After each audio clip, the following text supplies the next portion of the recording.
Hi guys, welcome to our channel mister Sisindri. Nikhil Bigg Boss Telugu season 8లో ఈ పేరుకి ఒక విశేషమైన గుర్తింపు ఉంది. ముఖ్యంగా ప్రతి ఆటలో, ప్రతి టాస్క్లో, ప్రతి మాటలో నిఖిల్ చాలా స్ట్రాంగ్గా ఉండి అందరినీ మంచిగా చూసుకుంటూ చాలా జెన్యూన్గా బిగ్ బాస్ హౌస్లో కొనసాగుతున్నాడు. ముఖ్యంగా ప్రతి ఆటలో కూడా ఎవరైనా తప్పు చేయొచ్చేమో కానీ నిఖిల్ మాత్రం ఎక్కడా తప్పు చేయడు. బాగా ఆడిన వారు మాత్రమే గెలవాలి అని అనుకునే వ్యక్తి నిఖిల్. ఇక ఇదిలా ఉంటే ఈ వారం నామినేషన్స్లో విచిత్రమైన సంఘటనలు చాలానే చోటు చేసుకున్నాయి. అందులో ఒకటి నిఖిల్ గౌతమ్ని నామినేట్ చేయడం. ముఖ్యంగా ఫ్యామిలీ వీక్ తర్వాత నిఖిల్ గౌతమ్ జోలికి అస్సలు పోలేదు. అందరూ చెప్పిన విధానాన్ని బట్టి, అలాగే నిఖిల్ వాళ్ళమ్మ ఇచ్చిన ఫీడ్బ్యాక్ని బట్టి గౌతమ్తో డిఫెన్స్కి పోవడం కంటే సైలెంట్గా ఉండడం బెటర్ అని భావించాడు.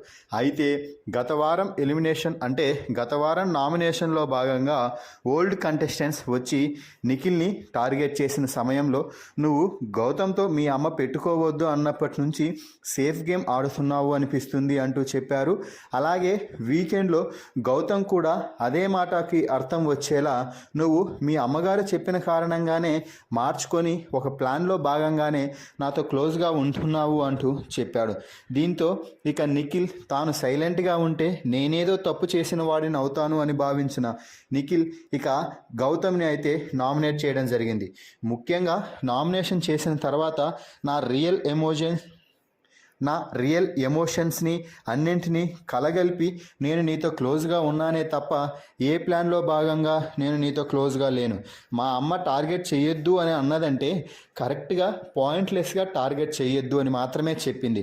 నువ్వు తప్పు చేసినా ఏం చేసినా టార్గెట్ చేయమని అలాగే చెప్పింది. అలాగే నేను కూడా చేస్తాను. ఏదైనా పాయింట్ నువ్వు తప్పు చేసినప్పుడు ఖచ్చితంగా చెప్తాను, అది నువ్వైనా ఇంకెవరైనా అంటూ నిఖిల్ చాలా స్ట్రాంగ్గా నామినేషన్ పాయింట్ అయితే చెప్పడం జరిగింది. అయినప్పటికీ కూడా గౌతమ్ మాత్రం అదే మాట మీద నిలబడ్డాడు. అదే ఏమిటి అంటే, ఫ్యామిలీ వీక్ తర్వాత నువ్వు కొంచెం సైలెంట్ అయ్యావు, ముఖ్యంగా నాపై ఆర్గ్యుమెంట్స్ కూడా రావడం లేదు, అది అంతా ఫ్యామిలీస్ ఇచ్చిన ఫీడ్బ్యాక్ అంటూ గౌతమ్ చెప్పడం జరిగింది. మరి నిఖిల్ని గౌతమ్ చేసిన నామినేషన్లో భాగంగా ఈ ఇద్దరిలో ఎవరు తప్పు ఎవరు కరెక్ట్ అనేది మీ అభిప్రాయాన్ని కామెంట్స్ రూపంలో తెలపండి. అలాగే మరిన్ని బిగ్ బాస్ లైవ్ అప్డేట్స్ కోసం మన ఛానల్ని చూస్తూ ఉండండి. Please subscribe our YouTube channel mister సిసింద్రి.